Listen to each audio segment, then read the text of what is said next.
फिलिस्तीन से संबंधित सबसे बड़ी खबर आ रही है कि ट्रंप ये मन बना चुके हैं कि इजराइल येलो लाइन से भी पीछे हट जाए गाजा में। ट्रंप भी ये माइंड बना चुके हैं कि इजराइल को येलो लाइन से भी पीछे हट जाना चाहिए अगर सेकेंड फेज लागू करना। और यहीं पर बात पैलेस्टीनियन रेजिस्टेंस ने भी यही बात कही थी कि इजराइल अगर पीछे नहीं हटता है तो हमसे फिर ना कहा जाए कि अपने हथियार हम दे दें। ट्रंप उस पे राजी हो गया है। यह अचंभे, ये देखिए बहुत बड़ी खबर है और इसके पीछे बहुत सारे डायनेमिक्स हैं, बहुत सारी एक डायलेक्टिक्स है इसके पीछे, द्वंद्ववाद है। यानी डायलेक्टिक्स जो एक रेवोल्यूशनरी मूवमेंट के जो लॉज होते हैं वो कैसे अपने विपरीत, जैसे छोटा boss Netanyahu, big boss Trump, तो अब बिग बॉस को कैसे उन लोगों ने कन्विंस किया है, ये बड़ी अजीब सी कहानी है। दूसरी बड़ी खबर सीरिया से आ रही है। आईडीएफ के चीफ याल जमीर ने कहा है कि सीरिया की तरफ से कभी भी 7 अक्टूबर जैसी घटना हो सकती है। 7 अक्टूबर 2023 की घटना सीरिया में हो सकती है। हमारे पास वीडियोज हैं, हमने आपको दिखाया भी कि जो 8 दिसंबर को जो असद के डाउनफॉल का दिन है, उसको अलग अलग लोगों ने अलग अलग तरह से मनाया। अलावाइट्स ने अलग तरह से मनाया स्ट्राइक करके, लेकिन जो सीरियन सुन्नी अरब्स हैं जिनको मेन सपोर्ट बेस माना जाता है अल शरा का, जिसको आप जानते हैं किसने बैठाया है, तो वो उन लोगों का तो एक अजीब तरीका एक अभी तक चल रहा है। कितने वीडियोज आ रहे हैं, एक वीडियो में तो ये है कि वो पैलेस्टीनियन रेजिस्टेंस का नाम ले रहे हैं। भाई ये तो इसमें हम क्या करें, ये वीडियोज हैं, पैलेस्टीनियन रेजिस्टेंस का नाम ले रहे हैं और कह रहे हैं कि हम सब वही हैं। गाजा का नाम ले रहे हैं, चीख रहे हैं, चिल्ला रहे हैं। एक जुनून जैसा सवार हो गया है गाजा के नाम पे।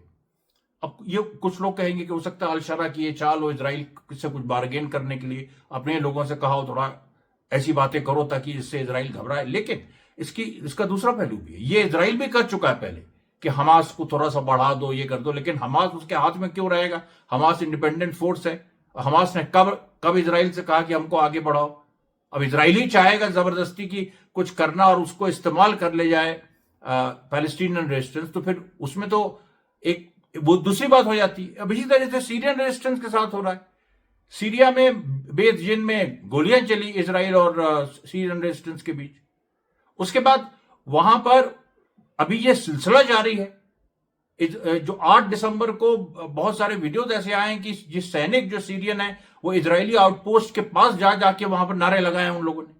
अब आप बताओ, ये देखिए दूसरी बड़ी खबर। तीसरी खबर वेस्ट बैंक से है, जो वेस्ट बैंक में रोजाना जो आईडीएफ हमले करता है और जिस तरह से उसके वो भी आज हुए, रेजिस्टेंस भी हुआ। उसके बाद देखिए ईरान को लेकर बड़ी खबर आ रही है कि ईरान की जो टॉप कुछ इजरायली रिसर्चर्स हैं उनके अनुसार ईरान की जो स्थिति है, ईरान का जो सॉफ्ट पावर है वो बहुत जबरदस्त है। और ऐसी ऐसी भाषाओं में ईरान ने प्रेस टीवी, जो उनका नेशनल टीवी है, वो ऐसी ऐसी भाषाओं में खोला हुआ है, अंग्रेजी, उर्दू, हिब्रू में भी खोल दिया। हुसा लैंग्वेज जो वेस्ट अफ्रीका की लैंग्वेज बहुत कम देशों में बोली जाती, उसमें तक है। अच्छा, हिंदी में भी नहीं है, लेकिन मेरे ख्याल से वो धीरे धीरे इस ओर बढ़ रहे हैं। तो ये देखिए जो बड़ी खबरें थी। लेकिन आगे बढ़ने के पहले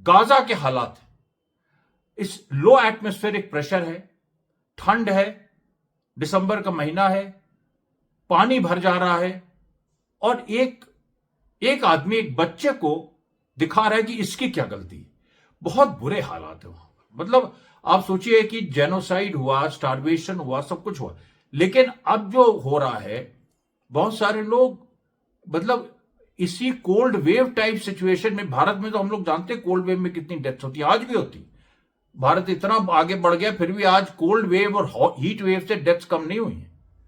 और अभी यहां पर गाजा में ऐसी स्थिति है, गाजा में कभी ऐसा नहीं होता था, अब पहली बार ऐसी स्थिति हो रही है कि वहां पर कोल्ड वेव में डेथ्स हो सकती हैं। बड़े हृदयवर्धक इस तरह के वीडियो सामने आ रहे हैं, बच्चे पानी निकाल रहे हैं, ये कर रहे हैं। मतलब अब आप सोचिए कि ऐसी, और दुनिया चुप है, दुनिया इस पे बोल नहीं रही।